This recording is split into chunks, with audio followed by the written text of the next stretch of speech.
diminta untuk memberikan bab 1 ya tentang mindset business owner. Yang pertama adalah tangga bisnis dan DNA bisnis apotek. Nah, ini yang pertama, kegagalan teman-teman itu adalah tidak memiliki pola pikir sebagai pebisnis apotek. Ownership-nya nggak ada.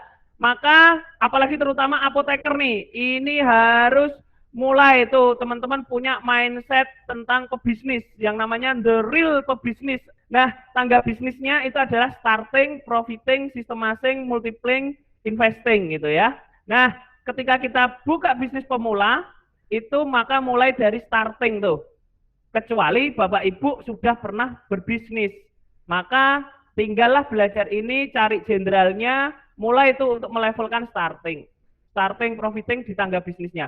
Apa ciri-ciri starting? Adalah bermasalah dengan apoteknya kok sepi ya, kok omsetnya nggak tinggi ya, kok masih rugi ya. Itulah masalah dari starting.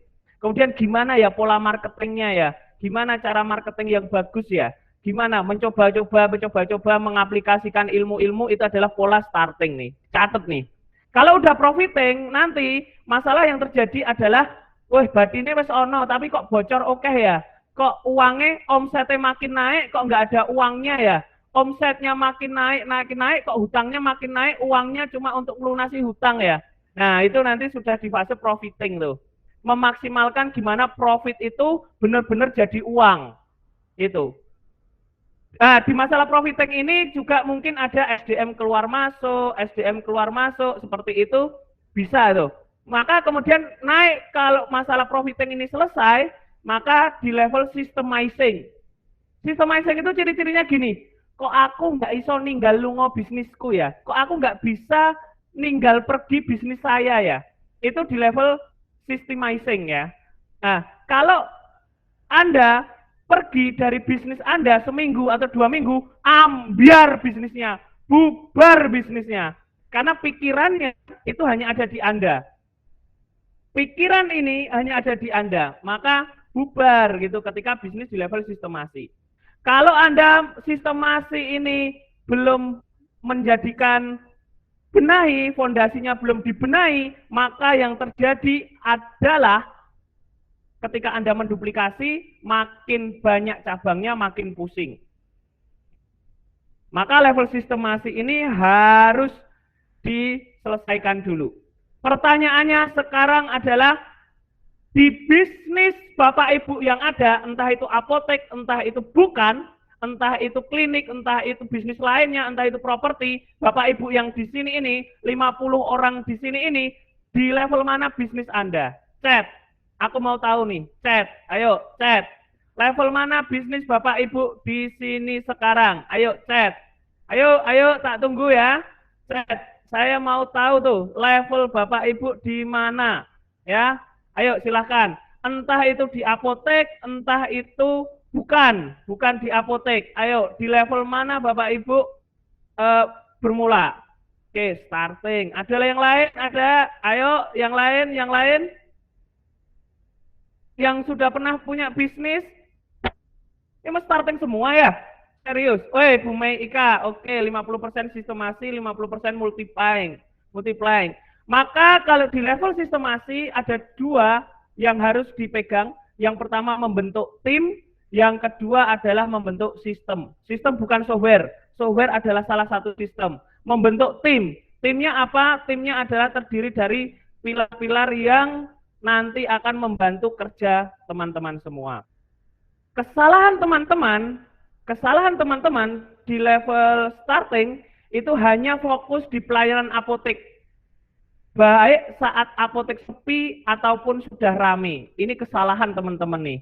Lantas harus bagaimana gitu. Nah, pikiran saya dulu, apalagi saya apoteker juga, itu harus berpraktek. Jadi harus fokus ke pelayanan. Oke, bila kita apoteker, pola pikir ini benar. Tapi kalau kita business owner, nggak hanya ini gitu. Nggak hanya ini, apa aja. Maka saya setelah bertemu guru, kita sebagai owner apotek, maka pola pikir ini harus di-upgrade. Gimana cara nge-upgrade-nya? Karena ketika kita berbisnis, maka kita harus tahu 5 pilar. Apa itu 5 pilarnya? Jika teman-teman owner, itu maka teman-teman harus tahu 5 pilar bisnis nih. Ownership, operasional, finance, HRD, dan marketing. Ini harus menjadi mindset teman-teman bahwa ketika level startup, apa yang digarap ya? Ownership-nya jelas nih, saya harus belajar, saya harus cari orang yang bisa ngajarin saya. Teman-teman yang belajar di sini tentunya salah satunya sudah sukses untuk ownership-nya. Tepuk tangan untuk teman-teman ya.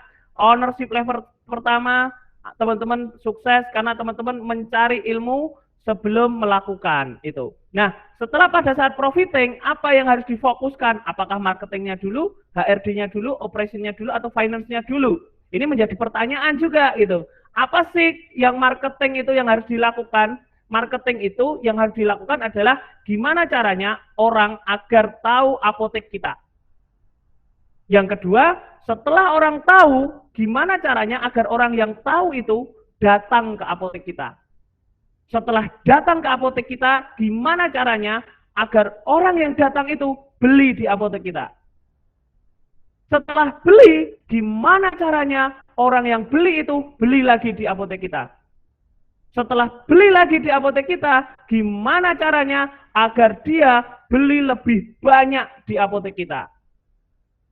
Nah, 5, yang keenam adalah gimana caranya orang yang sudah beli lebih banyak itu mereferalkan apotek kita, memviralkan. 6 siklus ini teman-teman harus punya nih.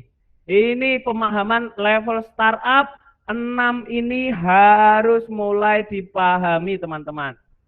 Oke ya. Kemudian HRD. HRD adalah gimana caranya agar kita punya SDM yang hebat, SDM yang mumpuni, SDM yang handal, dan tentunya loyal. SDM yang loyal itu harus diuji dengan challenge tantangan yang membuktikan dia agar tampak keloyalannya. Masalah HRD teman-teman bisa baca di kitab HRD, buku tulisan saya, kemarin baru launching juga, nanti WA Mbak Ruth kalau berkenan. Kemudian masalah finance, itu adalah bagaimana masalah finance ini ngontrol uangnya tuh, controlling uangnya tuh, ya, budgeting, bagaimana membudget uang, omset segini, gaji karyawan berapa, omset segini, biaya operasional berapa, omset segini, net profitnya harus berapa. Kemudian masalah operasional adalah masalah kebocoran, bagaimana caranya agar meningkatkan laba kotor kita. Maka omset dikurangi HPP, nanti kita akan tahu juga tentang HPP itu apa gitu. Ini 5 pilar ini harus owner harus paham tentang 5 pilar ini. Nah, inilah ownership itu yang nyopir tuh. Anda sebagai business owner tuh yang nyopir tuh. Nanti marketingnya dikuatin. Oke, kalau karyawannya keluar, oh HRD-nya yang dikuatin. Oh, biaya operasionalnya terlalu tinggi, finance-nya yang dikuatin. Oh, kebocorannya banyak, operation-nya yang dikuatin gitu. Itu yang harus teman-teman lakukan, gitu ya. Seperti sepak bola nih. Real Madrid dulu ketika ditinggal Ronaldo, itu dia kalah terus tuh, tidak pernah cetak gol itu, kehabisan akal itu. Iya kan? Nah, maka marketing ini yang suka cetak cash. Marketing ini suka cetak cash. Setelah cetak cash, maka kemudian gimana caranya agar HRD-nya mengoper bola. Bagaimana agar HRD-nya itu bisa mensupport marketing untuk cetak cash.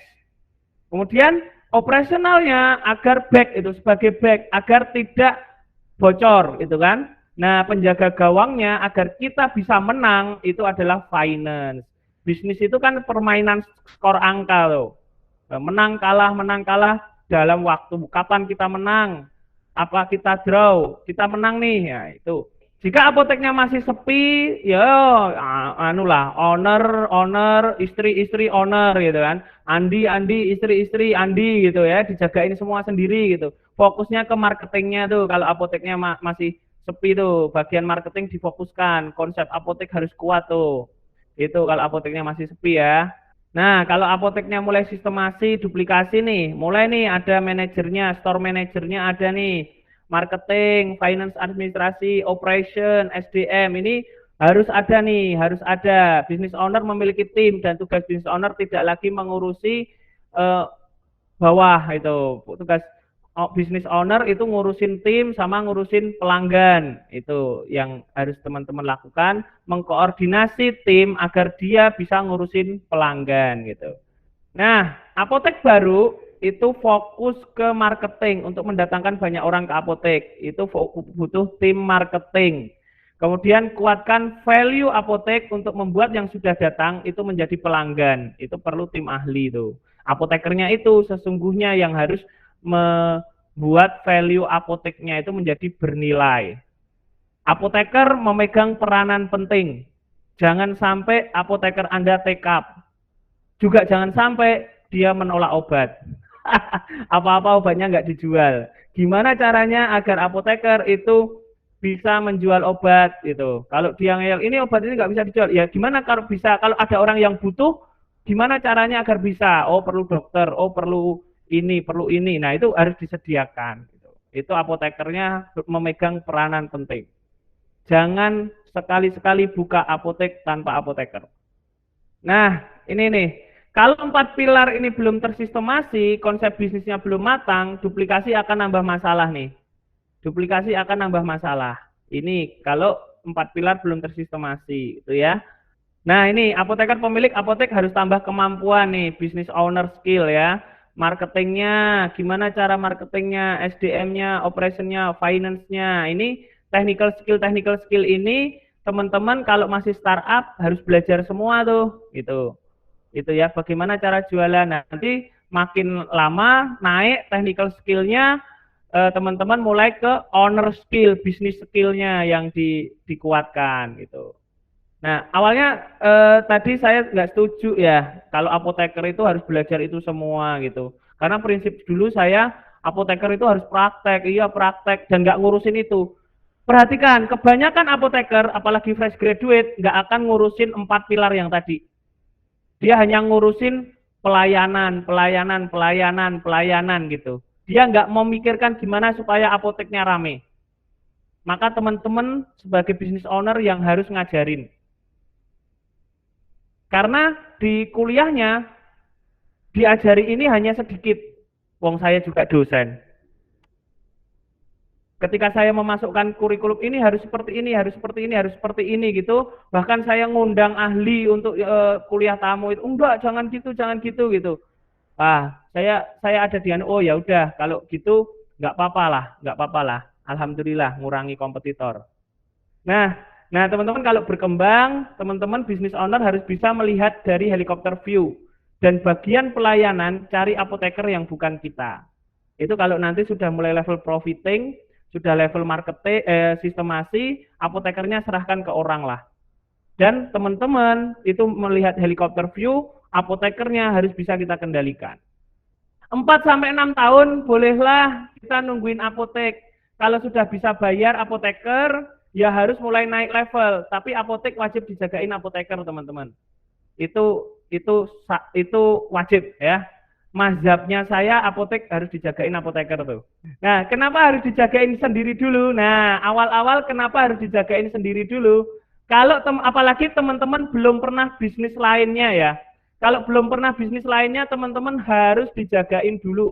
Tapi kalau sudah pernah bisnis lainnya, Anda fluent di dalam bisnis, maka saya yakin Anda tidak perlu menjagakan apotek itu sendiri.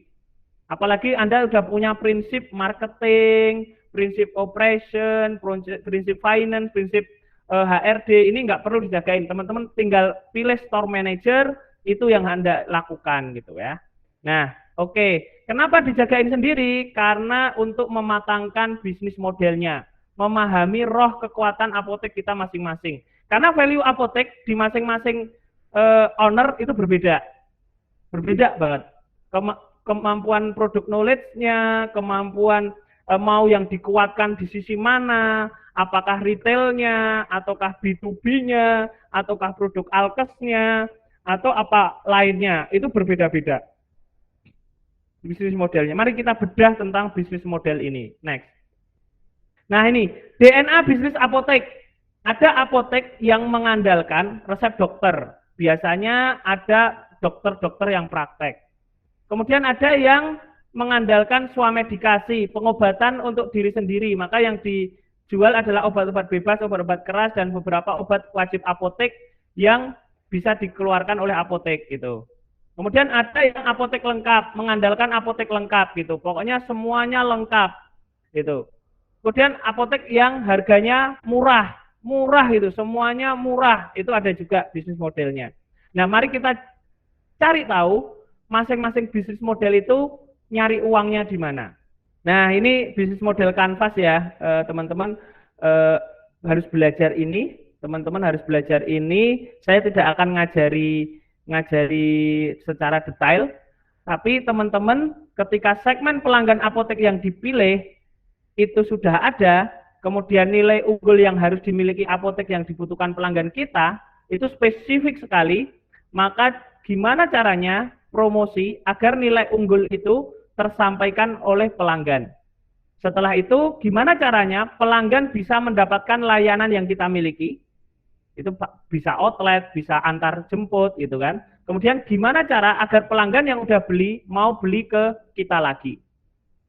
Itu dipikirin tuh 3 hal itu dipikirin tuh 3 hal itu penting nih, dicatat baik-baik ya. Dipikirin 3 hal kalau kita buka apotek adalah gimana caranya promosi biar pelanggan tahu produk kita dan dia datang ketika kita. Dicatat. Terus yang kedua adalah gimana caranya pelanggan bisa mendapatkan layanan yang kita miliki. Apakah di outlet? Tentu jelas di outlet.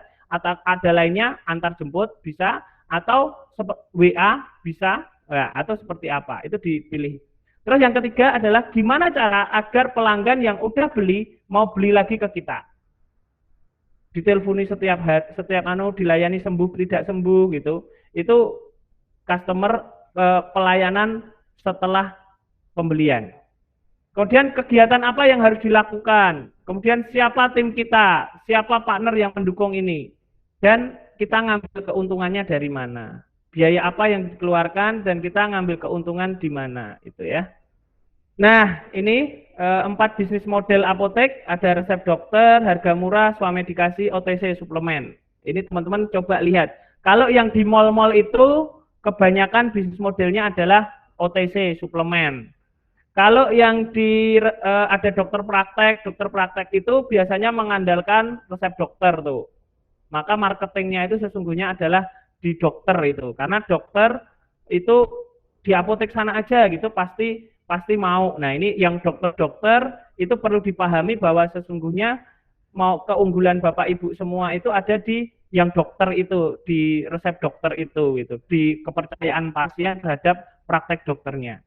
Kemudian di harga murah itu adalah yang harganya murah,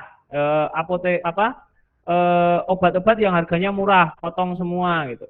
Kemudian swamedikasi ini ada mungkin penyakit-penyakit ringan yang bisa disembuhkan dan pelayanan pasca penjualan, sembuh tidak, ini tidak gitu. Jangan diambil semuanya untuk startup, pilih salah satu bisnis model itu dan fokus ke situ dulu.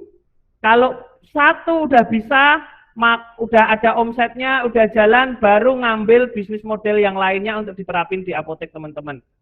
Kalau Anda memilih semuanya, artinya Anda akan buyar karena prinsip marketingnya berbeda. Prinsip marketing resep dokter dengan harga murah, dengan swamedikasi, dengan OTC suplemen itu berbeda prinsip marketingnya. Nah, ini di mana dia ngambil di apotek murah ya. Ini yang apotek murah, dia ngambil untungnya itu dari diskon off faktur PBF. Terutama obat-obat generik banyak diskon off faktur. Besok kalau apotek teman-teman udah gede, bagian order teman-teman harus kunci. Kalau itu dipegang orang lain, bocor kebanyakan. Karena diskon off fakturnya masuk ke bagian order. Nah, ini resep dokter nih. Di mana dia ngambil untungnya? Pelanggannya, apotek ini pelanggannya sesungguhnya bukan pasien langsung, tapi pelanggannya itu adalah dokter praktek di lokasi atau daerah sekitar. Jadi apotek ini harus melayani mereka dengan baik. Gitu. Value yang dibutuhkan adalah obat yang dibutuhkan dokter ada dan memberikan benefit tersendiri sama dokter. Apotek ambil uangnya dari mana? Itu. Apotek ambil uangnya dari mana? Itu yang harus teman-teman ini margin resep sama embalase sama tuslah. Ini sama bonus metrap gitu ya. Biasanya itu owner itu harus tahu, itu dokter yang meresepkan itu. Apotek swamedikasi itu adalah pelanggannya orang-orang yang datang ke apotek dengan keluhan ringan sampai berat tapi tanpa butuh tindakan medis. Nah, obat yang diberikan pasti cepat sembuh gitu. Margin obat swamedikasi 100 sampai 300%. Terus apotek harga murah. Pelanggannya orang yang datang ke apotek strategis tempatnya. Ini. Value-nya apa? Harga murah di produk fast moving karena diskon digunakan untuk motong. Jadi diskon dari supplier itu digunakan untuk motong. Apotek ambil uang dari mana? Margin produk Pareto yang lebih besar dengan marketing intelijen. Ini diskon off faktur dan on faktur. Apa produk Pareto? Produk Pareto itu kalau nanti teman-teman udah jalan, itu adalah bahwa 20% sampai 30% item itu menghasilkan 80% omset. Itu namanya Pareto A. Itu yang harus kita fokuskan. Memanfaatkan produk Pareto A. Misal tuh, Pareto A itu nanti kalau dinaikkan harganya 1 sampai 3%, misal omset 100 juta, Pareto A-nya dinaikkan, omsetnya itu 80 juta, ketika naik harganya 1%, Pareto A, maka kita akan dapat tambahan cash 800.000. Misalnya 2% berarti 1,6 juta. Nah, ini intelijen marketing kita mulai itu kompetitor harganya berapa. Oh, Pareto A-nya ini masih bisa saya naikkan seperti itu. Nah, ini prinsip marketing. Mungkin teman-teman sudah tahu, oke, no problem, tapi bagi saya enggak masalah. Itu ya. Jumlah lead, saya terangkan lagi, jumlah lead dikalikan conversion rate itu sama dengan jumlah pelanggan. Kalau teman-teman mau meningkatkan jumlah pelanggan, maka yang dilakukan adalah membuat orang yang tahu apotek kita datang ke apotek kita dan beli. Datang itu jumlah lead, conversion rate itu beli, gitu. Jadi semakin banyak orang yang datang ke apotek kita, kemudian yang datang itu beli, maka itu jadi jumlah pelanggan. Nah, dari jumlah pelanggan itu, kalau teman-teman mau meningkatkan repeat ordernya, yang pelanggan datang tadi disuruh balik lagi, dan yang balik lagi itu diminta untuk di upselling, besarnya penjualan ditingkatkan per transaksi, maka akan dapat pendapatan omset. Dari pendapatan omset itu ketemu profit margin, maka teman-teman akan mendapatkan laba. Jadi kalau fokus teman-teman menaikkan omset, ini yang sistemasi, fokus menaikkan omset, maka yang fokuskan adalah repeat order sama rata-rata transaksinya tinggi. Itu kalau yang menaikkan omset. Tapi kalau masih startup, atas sendiri, jumlah lead sama conversionnya yang harus di ini gitu.